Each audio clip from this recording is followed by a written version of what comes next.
This video will contain spoilers for Bloom Into You, both for the anime and the manga. We as humans experience so many emotions throughout our lives that we lose count well before we even notice.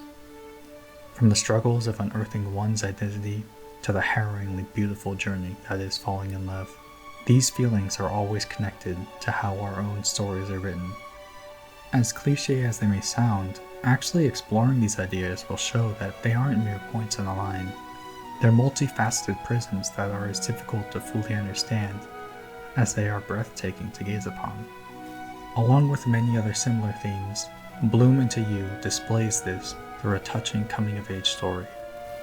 You holds the previous misconception that there are certain criteria to experiencing adolescent emotion, only to realize that life isn't so black and white. Through the trials of her teen years and meeting a special somebody, she finds something truly precious. Her own special flower with its own dazzling shine. This is my reflection on Bloom Into You.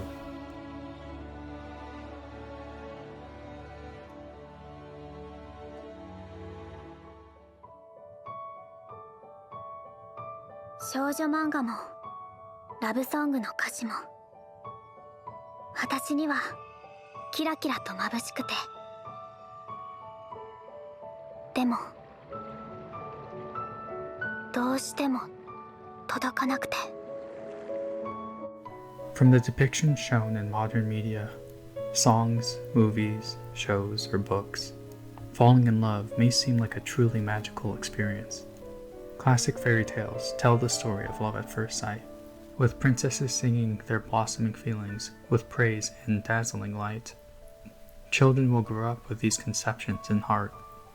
However, as Yu finds out upon being confessed to, human emotions aren't meant to follow a set pattern. This one in particular is quite the iceberg. Despite what she had hoped for, she wasn't lifted off her feet. Her heart didn't jump out of her chest and take to the sky, elated with the wonderful sensation of unbridled joy. When her moment came, there was nothing. Please bear in mind that I'll be discussing this from the perspective of someone who has little to no proper experience in romance. I'll primarily use themes and topics from the series, as well as knowledge from other examples of love stories, and personal knowledge of social psychology and human behavior. I hope that's okay. There's nothing wrong with Yu's conception of love. One of the major pressures on adolescent minds is romance. Having a lover during one's teenage years is almost a status symbol. To have a relationship provides a topic of conversation, and peers view them as something unique. Often, they'll feel pressured to find somebody of their own to fit in. With love at least somewhere in every teenager's mind, many stories are shared, many thoughts are passed on, and inevitably, many misconceptions are generated. With so many people talking about it, there must be something special to it. Maybe I need to try and find somebody too, so I can experience that as well. These kinds of thought bubbles float to the surface of a sea of troubles, overtaking even the important worries, such as schoolwork and career planning. Social pressures dominate the mindsets of everyone, and this is no more apparent than in one's adolescent age. When Yu is confessed to, all of these conceptions burst, leaving her sinking into that vast ocean of numbness. With nothing else to go on, she's confused, alone in the dark, watching the fading light in the distance. At that point, she concludes that she can't love in general, and that it's simply not meant for her. Meeting Touko was a major turning point in her life in many ways. After having her previous idea of romance broken, Yu was introduced to an entirely unique one that she couldn't wrap her head around whatsoever. A love where one party didn't reciprocate the feelings, yet both parties were happy. やっぱりこの人がわからない。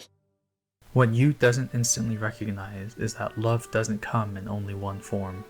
Humans are complex beings with impossibly intricate webs of feelings. Furthermore, not all relationships are the same. To expect the same result from every individual on Earth is inconceivable, which does have its ups and downs.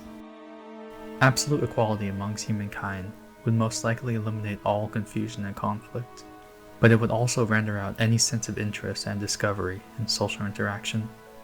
While falling in love does usually mean that each partner shares some common interest, much of the intrigue will come from the differences that lead to widening each side's perspectives.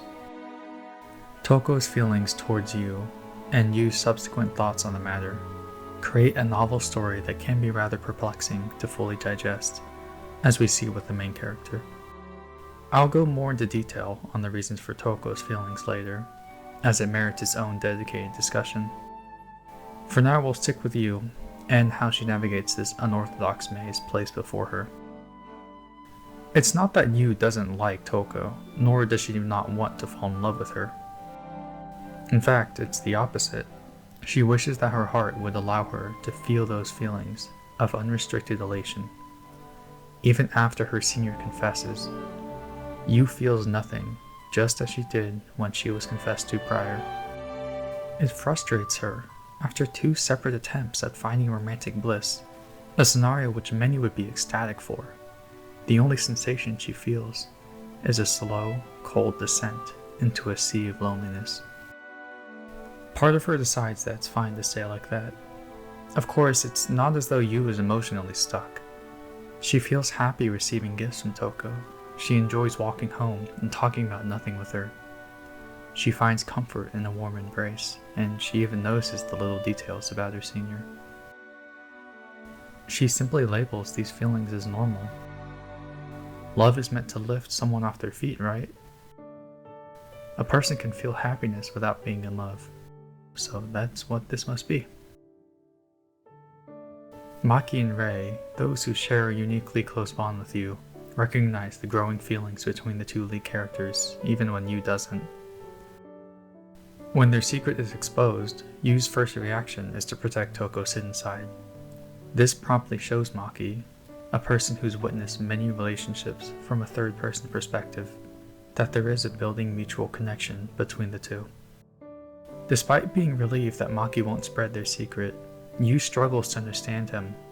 She clings to the notion of being a friend to Touko, only allowing her intimacy because she knows how fragile her senior is inside. Contrarily, she sees more similarities between her and Maki, not in a romantic way, but rather in a way that neither of them can fall in love. An aromantic duo of sorts. However, Maki sees through her.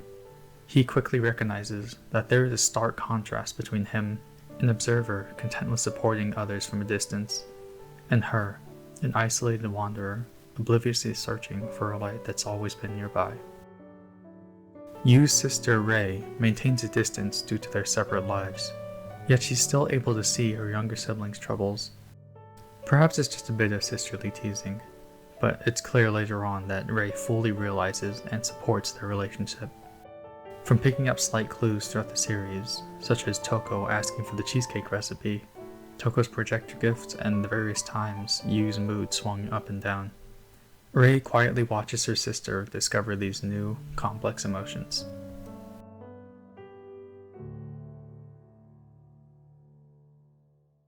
Defining love is nearly as difficult as explaining rocket science to a child. There is no single path that every curious individual follows, as you originally believed. However, to make a claim such as this, one surely has the correct answer, right? Nobody on Earth has the authority to create a definitive description of romance, nor do they have the capacity to define every possible outcome, including myself. With Earth being populated by an immense species, filled with vastly varied personalities, it's impossible to narrow an elaborate, not to mention intangible, concept into a mere category.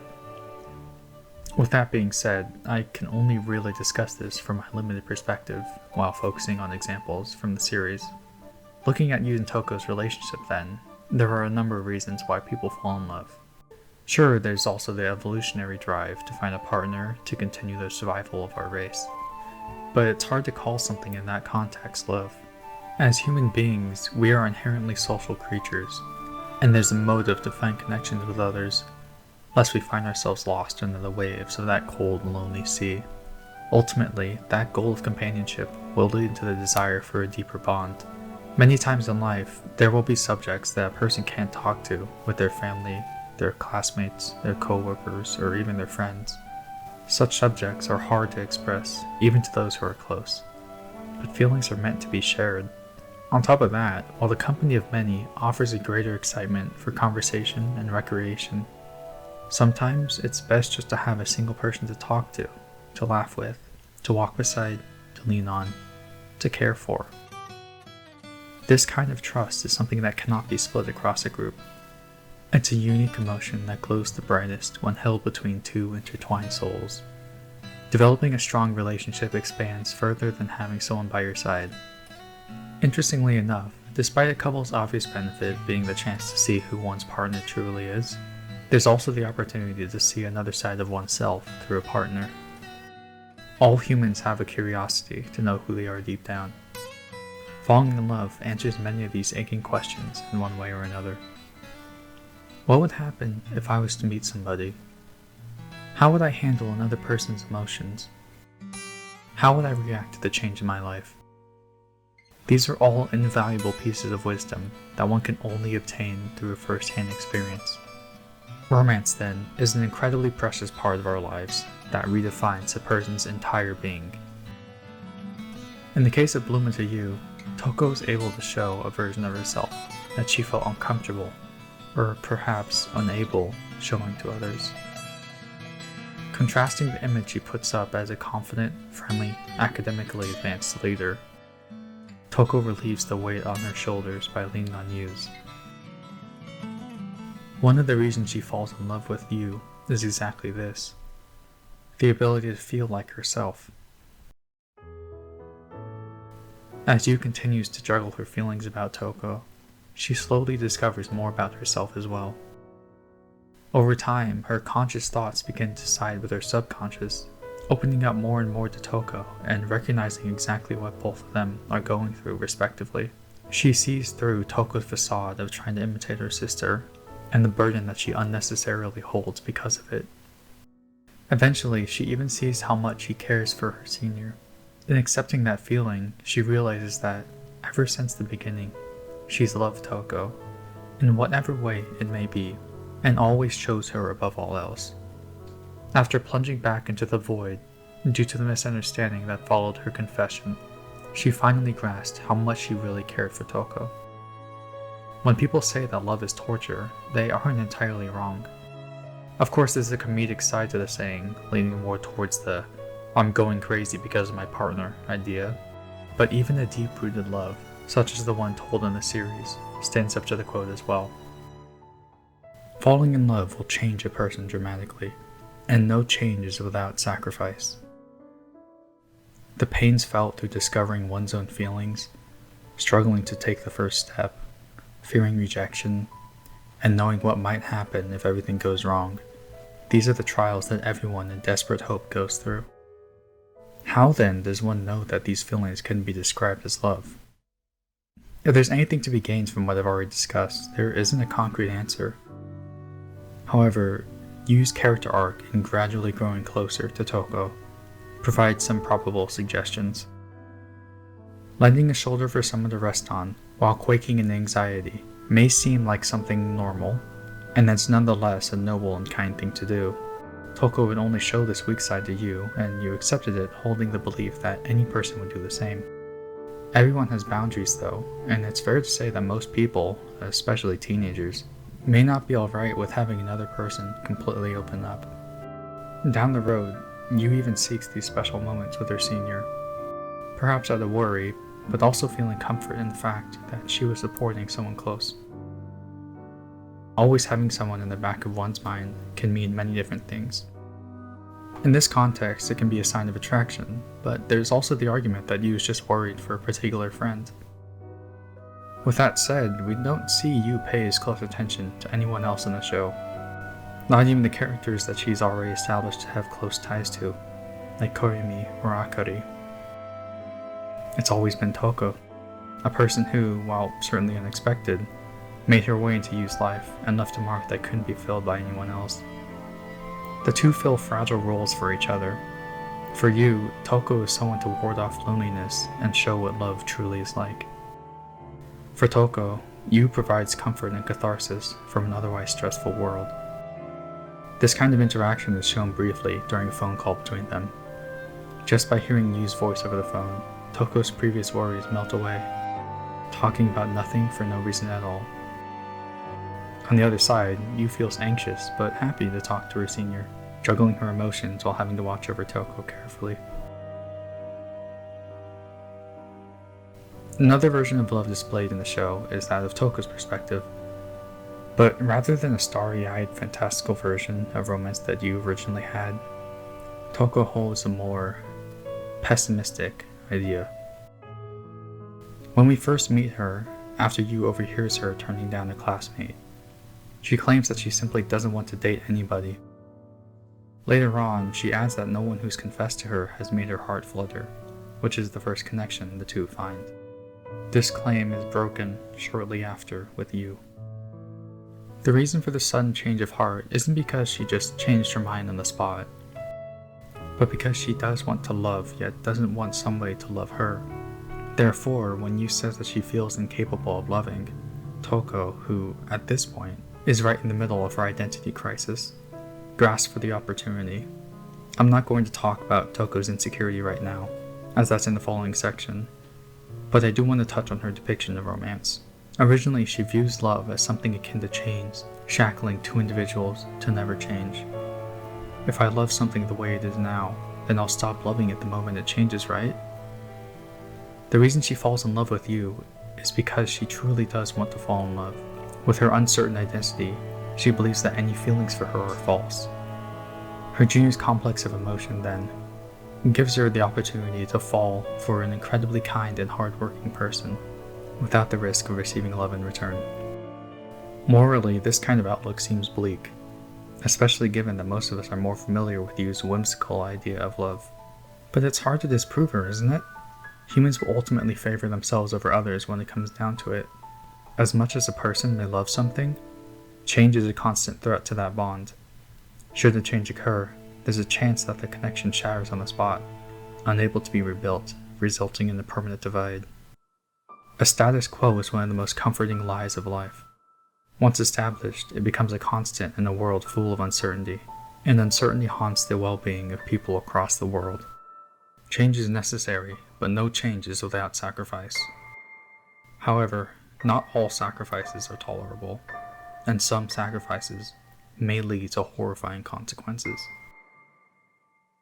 What, though, would cause the seemingly perfect honor student to fear adversity so severely?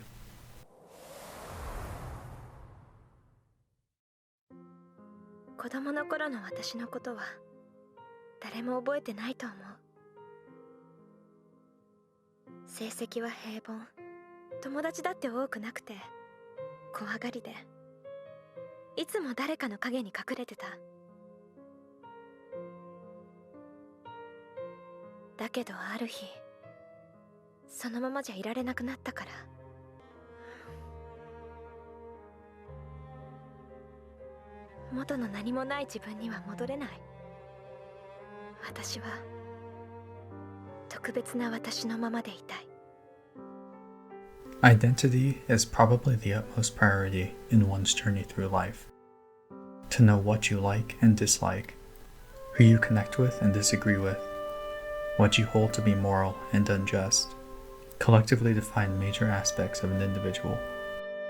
Understanding the concept of the self is an area of psychology that has drastically changed over the centuries, and that continues to evolve alongside the ever-fluctuating human era.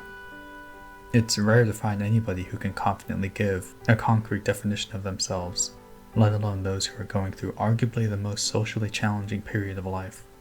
Through adolescence, individuals face pressure not only from school and career advancements, but also the looming and crushing expectations of society, peers, and even family. In this chapter of their lives, teenagers might consider every relationship they have to be on a knife's edge, a mere mistake away from having their castles fall apart. Even for those who reach the greatest heights, either academically or socially, they carry a correspondingly massive weight on their backs. letting go for an instant risks losing everything. When Mio passed away, Touko picked up her torch and devoted her life to continuing her sister's legacy. In doing this, she abandoned the self-proclaimed lackluster self of the past and adopted Mio's perfect image. Over time, she molded herself into that ideal, improving her school career and even becoming a prominent member of the student council, just like her sister used to be. Everyone around her admired her for what she did, but that praise became a curse. Her facade, her imitation, her lie consumed her entire life, to the point where there was no turning back. Her friends, her peers, her teachers, and her family saw her as the new version of her sister and was happy for her. So what would happen if she let the mask slip? Here we see the core of Touko's identity crisis. By becoming her sister, she lost herself. But no one can wear a disguise for a lifetime. When the time comes for her to be herself, what would she do? What could she do?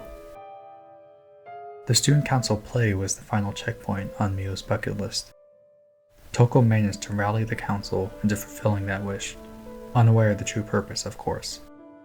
But it also presented itself as the end of the road. If the play represents Mio's last wish, then Touko would complete her duty as reconciling her sister's unfinished work. Afterwards, there would be no reason to wear the mask anymore. After everything that's happened, though, it'd be impossible to return to her old self, the one she abandoned so many years ago. No one in the series could treat Touko's condition properly. With such a complex web of personalities and responsibilities, everyone, from her family to her closest friend Sayaka, kept their distance. Each time they tried to step in, Touko closed the door. She already knew what they would say. She wouldn't return to her old self. She didn't even have the choice if she wanted to. The only person who could give her a fleeting moment of comfort was you. Her incapacity to hold a grudge, perfectly neutral kindness, and lack of knowledge of the past. She was the perfect vent for Touko. This is why she fell in love with her. You agreed to accept Touko's feelings without returning them, allowing her to relieve the pressure that continuously built up each day. Yu's gentle kindness was like a soft blanket, adding to the aforementioned comfort and keeping her senior warm while resting. The turning point in Touko's crisis was meeting a former friend of Mio's, one who had disturbing news. As it turned out, Mio wasn't the perfect girl that Touko saw her as. While she was the head of the student council, she had the other members shoulder much of the work, only taking the benefits of recognition and respect. While she was kind and just around her little sister, Mio couldn't be any further from that ideal. In fact, Touko's imitation far surpassed what Mio ever did. Touko's facade had broken, but not because she overcame her struggle with identity. Rather, the ideal that she had lied in order to create was a lie in itself. All of her effort was pointless in her eyes. The only reason she went to such great lengths in self-improvement was to uphold her sister's legacy. Upon discovering that that legacy was a fraud, then everything else lost its value. And by this point, there was no turning back to the old Touko. What makes the stage play so important isn't just because of its role for Mio, but rather how its main character mirrors Touko. A patient with amnesia is forced to choose a personality based off of 3 of her peers: a family member, a friend, and a lover. Having lost her memory entirely, the only way to learn of her past is through these people. However, each of them give wildly different responses as to who the patient was. Originally, the play ended with the patient choosing the personality from her lover. In theory, it makes sense, as the lover is the one who is the closest to the patient. At some point in our lives, we all put on masks, depending on who our company is. For me, I'm considerably noisier around my friends than I am with family. From what I can tell, I'm not the only one who does this. One wouldn't be rowdy, joking, and casual at a board meeting, nor would one discuss heavy political topics around a group of carefree youngsters. It really seems to be the most logical and moral choice, to change one's personality in order to fit the situation. Failing to do so would create a jarring disturbance in the atmosphere of the room, disturbing the flow of conversation and souring the mood. Maintaining a constant social temperature is key for thoughts to be exchanged smoothly, lest the air heats up and causes conflict, or chills out and ends entirely. The best way to prevent this is to adapt to the situation, something that is crucial for human survival. Juggling so many personalities isn't an easy task. At best, one will constantly balance several different characters, on top of whatever other duties for that period of time. At worst, one will have to tend to a web of personalities that are so diverse, you would appear as multiple different people entirely. In this scenario, relationships would be almost completely superficial, and each of the people you have bonds with may not have an easy time meeting if their only commonality is you. Ultimately, hiding behind a mask for too long can cause the real you to disappear. The same issue that plagues Touko becomes the reason for a change in the play's script. Koyomi, the author of the script, feels that something is off with the end of the story. Sure, choosing to be the person described by the patient's lover seems to be the right choice, as the lover is the highest level of commitment between two individuals. Something is missing, however. As preparations for the play continue, Yu is still concerned with Touko's crisis, and eventually realizes the fault in both the script and Touko. For the play, the audience never gets the chance to see the original patient before the accident. Instead, they only familiarize with the character in the present. Through her monologues, the patient yearns to regain the connection she once had, while also rebuilding the bridges that were unstable at best. They learn the kinds of books she likes, what color flowers she prefers, and the kind of person she is, all while she's laying in the hospital bed. By choosing a personality, something that the audience was never introduced to, all of that time in the play was essentially wasted. What point is there for a story if the story itself is meaningless? I Only Know You becomes the title of the play, courtesy of Yu. It's her message to Touko, saying that she doesn't want to throw away the time they spent together. By adamantly clinging to the past, Touko can never accept the future. Her fear of change haunts her, unable to see a possibility where she can be happy without imitating someone she thought was perfect. However, Yu wants her senior to take that step forward and abandon her facade. The two spend so much time together throughout the series, laughing, working, resting, caring, and loving. All of that time is effectively null, should Touko choose to remain in the past. It's not as though Touko doesn't believe in change, she just has a fear of the unknown. Especially after imitating her sister for so many years, she dreads the thought of having to return to a personality that she considers to be nothing. On the day at the museum, she admits that she recognizes the contradiction of saying that she's relieved that her true self is in love with Yu, despite still holding the belief that her true self is horribly flawed. Yu takes that courageous leap to force Touko to accept herself, because she fears that once the play is finished, Touko will feel that she has no meaning whatsoever. By this point, of course, Yu has accepted her feelings towards Touko. Having overcome that trial, she now faces the task of fixing Touko's self-contradiction. Just before the play, she confronts her senior's fears, exclaiming that everyone around her that she had previously feared, Sayaka, the student council, her friends, her family, and even Yu herself, love her for who she is, not because she chose to be Mio. We grow attached to Touko alongside Yu, learning all of her quirks throughout the series. Touko doesn't make friends with specific people because of her sister. Touko doesn't like to do student council work at a small cafe because of her sister. Touko doesn't fall in love with Yu because of her sister. She is ultimately still a person, despite what she feels on the inside.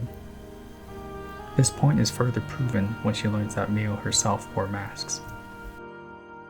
Yu's message to Touko is fulfilled with the stage play. Funnily enough, Touko's belief that the play would be the climax of her journey was true, but not in the way that she expected.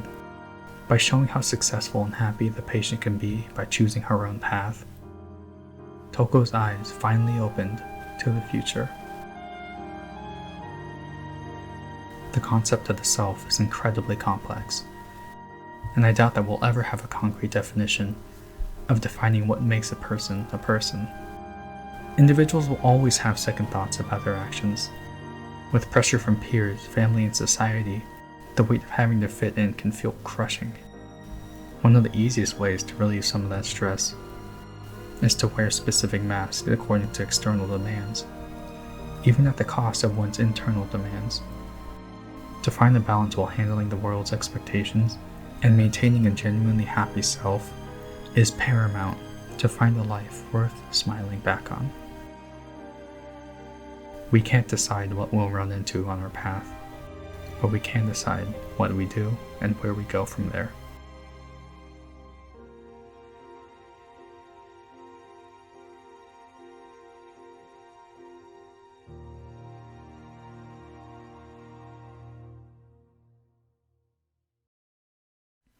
Briefly, because I mentioned it earlier, I'd like to return to the idea of love.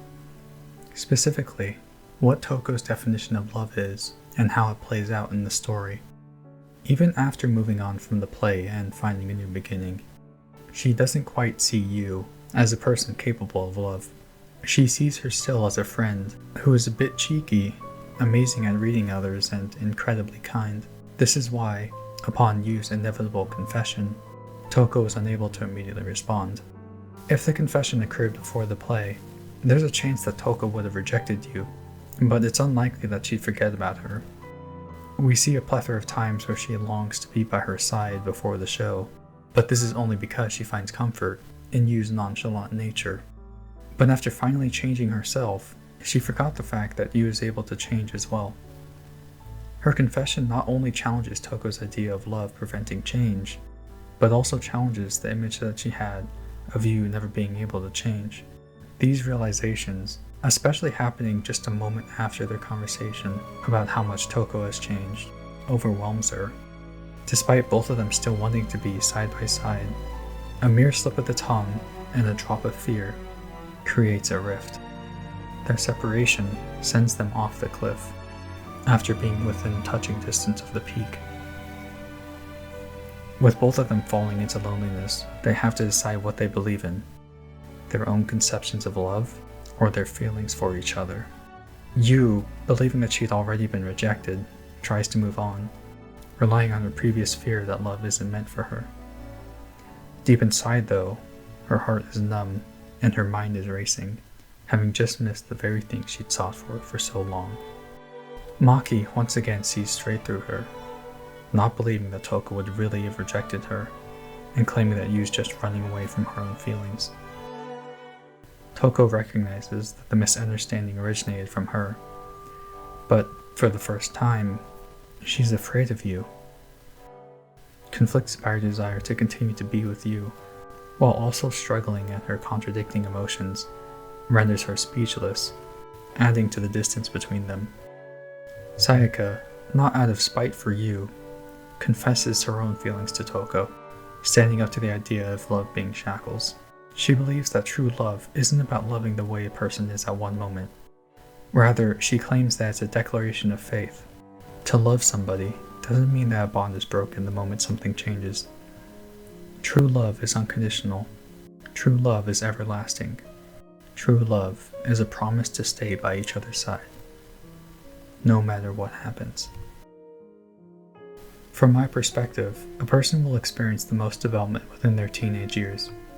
In that time, not only is one's body undergoing massive change, so many external factors influence the way individuals grow up. How they stand in defiance to these factors, or use them to their advantage, takes a great amount of strength and also shows who they are internally.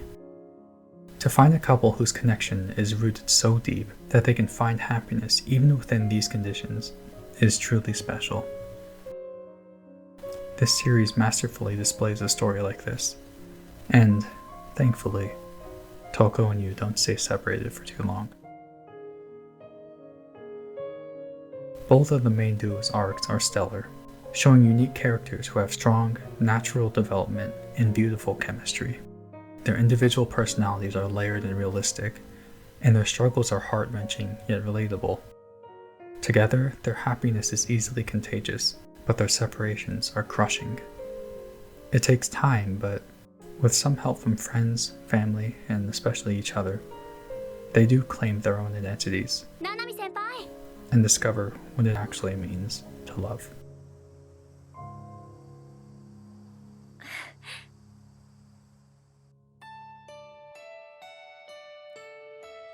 Bloom Into You is one of those stories that sticks with you for a while. I've seen examples of people who can relate heavily to this series and its characters, despite not sharing a lot of the same details. However, that just goes to show how impactful Touko and Yu's journey is. I think a lot of it comes down to the fact that this isn't just a typical romance story about a will they won't they couple. These are real people with real lives, and they challenge many of the misconceptions of love that float through adolescent minds. Love, just like many other human feelings, is a complicated emotion. It isn't something that's meant to send you skyward, but your heart will soar when you're with the right partner. It isn't something that will bind you in one spot. Instead, it's something that should break your chains. There are many other things that I could discuss about the series. On their aquarium date, Touko and Yu's roles switch, showing how much they've changed since they first met. At the end of the series, Yu makes a few closing remarks about how even your most important moments in life will eventually pass, but they'll always be there, like stars in the sky. I could also say a lot more about Sayaka, perhaps even enough to warrant another section, but I haven't gotten around to her spin-off series, so I decided to hold off for now. It's nearly impossible to understand the delicate emotions of life, and it's even more confusing to juggle them through the labyrinth of one's teenage years. With that said, it's not a challenge that's meant to be ignored. All people, in one way or another, know about these concepts for a reason. Human life wouldn't be the same without them. Romance is something that has many definitions, but it really comes down to one thing: happiness. Self-identity is crucial in navigating the trials of growing up, and no one knows better about yourself than you. These ideas often go hand in hand, as Yu Koito and Touko Nanami discover. Through the series, they may laugh or cry, or simply find comfort in each other's embrace. As hard as it might be, these are just steps that they have to take down a path decorated in fluttering petals. At the end of that path is a grandiose ballroom, already set for the Waltz of the Blooming Flowers.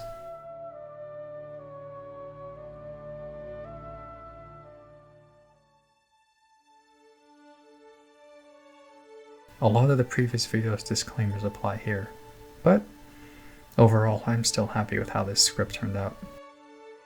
This is another one of my top favorite shows of all time. By starting a series like this, not only do I get to work on my own writing and editing skills, I get to dive deeper into what makes these stories so special to me. Sharing it with everyone is just a nice bonus. At this point, it kinda seems like I am going to be doing another one of these. I can't say when, but I do have a few shows in mind that I could write about next. Oh, and those stupid gaming videos. I've had a few changes of heart on them. We'll cross that bridge when we get to it. In any event, if you have thoughts on the video, the series, or anything like that, please do add to the discussion. Once again, thank you so much for taking the time to listen. Until next time.